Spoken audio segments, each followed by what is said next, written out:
एक राक्षसी कन्या जिसे भोग कर भीम ने छोड़ दिया और लौट कर कभी उसके पास नहीं आया। कौन थी वो राक्षसी कन्या जिसके साथ किया था भीम ने प्रेम का ढोंग, उसके साथ पुत्र उत्पन्न करके उसे छोड़ गया? जानेंगे आज के इस वीडियो में।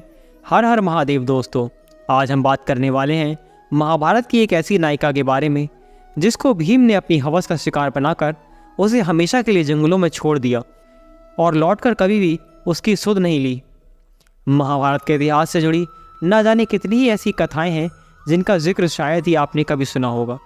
चाहे द्रौपदी और अर्जुन की प्रेम कहानी हो या फिर धृतराष्ट्र के प्रेम में गांधारी का आंखों पर पट्टी बांधना हो, ऐसी न जाने कितनी प्रेम कहानियां हैं जो महाभारत काल से प्रचलित हैं। ऐसी ही एक प्रेम कहानी है पांडवों में से सबसे शक्तिशाली भीम और राक्षसी हिडिंबा की। ये बात उस समय की है जब पांचों पांडव लाक्षागृह से बचने के बाद एक रात जंगल में सो रहे थे और भीम जागकर पहरा दे रहे थे।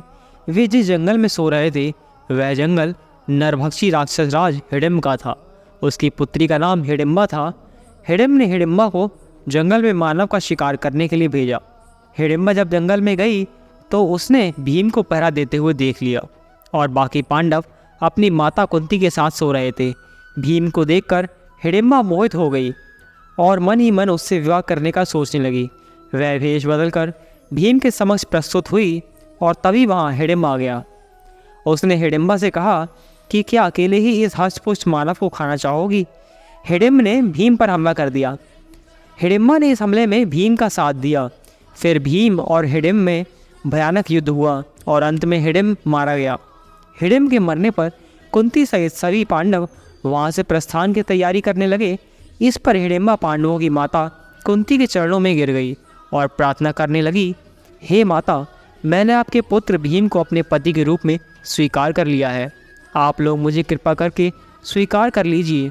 यदि आप लोगों ने मुझे स्वीकार नहीं किया तो मैं इसी क्षण अपने प्राणों को त्याग कर दूंगी।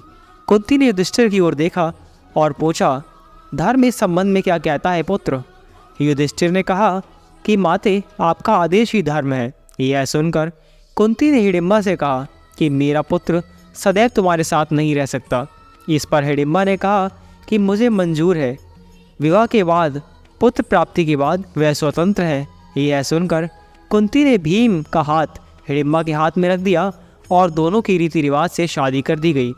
समय बीता और 9 महीने बाद हिडिंबा का एक पुत्र पैदा हुआ। यह पुत्र भी अपनी माता के जैसा ही मायावी था। यह बालक पैदा होने के तुरंत बाद ही बड़ा हो गया। उस बालक के सर पर एक भी बाल नहीं था, इसलिए उसका नाम घटोत्कच रखा गया। हिडिंबा ने घटोत्कच को सभी पांडवों से मिलवाया और उनका आशीर्वाद लेने के लिए कहा।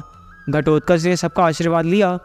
हिडिंबा ने पांडवों से कहा कि यह आपके भाई की संतान है, अतः यह आप लोगों की सेवा में ही रहेगा। इतना कहकर हिडिंबा वहाँ से चली गई। घटोत्कच श्रद्धा से पांडवों तथा माता कुंती के चरणों में प्रणाम करके बोला, अब मुझे मेरे योग्य सेवा बताएं। उसकी बात सुनकर कुंती बोली, तू मेरे वंश का सबसे बड़ा पौत्र है, समय आने पर तेरी सेवा अवश्य ली जाएगी। इस पर घटोत्कच ने कहा, आप लोग जब भी मुझे स्मरण करेंगे मैं आप लोगों की सेवा में उपस्थित हो जाऊंगा। इतना कहकर घटोत्कच भी वहाँ से चला गया। आगे चलकर जब महाभारत का युद्ध हुआ तब भीम का यही मायावी पुत्र कौरवों के खिलाफ लड़ने आया था और महारथी कर्ण ने घटोत्कच को मौत के घाट उतारा था। घटोत्कच का पुत्र वरवरिक था। द्रौपदी के श्राप के कारण ही महाभारत युद्ध में घटोत्कच कर्ण के हाथों मारा गया था। कहा जाता है कि हिडिंबा मूल रूप से नागालैंड की राजकुमारी थी, लेकिन पुत्र के जन्म के बाद पुत्र को पांडवों को सौंपकर वो हिमाचल प्रदेश के मनाली जिले में रहने लगी थी। यहीं पर उनका राक्षस योनि से दैवीय योनि में परिवर्तन हुआ था, इसलिए यहाँ पर हिडिंबा का एक प्राचीन मंदिर भी है। मंदिर के भीतर एक प्राकृतिक और पुरातत्व चट्टान है जिसे देवी हिडिंबा का स्थान माना जाता है। इसी चट्टान पर देवी हिडिंबा के पैरों के चिन्ह मौजूद हैं। चट्टान को स्थानीय बोली में ढूंग कहते हैं, इसलिए देवी को ढूरी देवी कहा जाता है। तो दोस्तों, यही थी भीम और राक्षसी हिडिंबा की प्रेम कहानी। तो आपको ये कहानी कैसी लगी? वीडियो पसंद आई हो तो वीडियो को लाइक करें, शेयर करें और कमेंट करें और चैनल को सब्सक्राइब करें। तो चलिए मिलते हैं अगली एक रोमांचक वीडियो में। तब तक के लिए हर हर महादेव।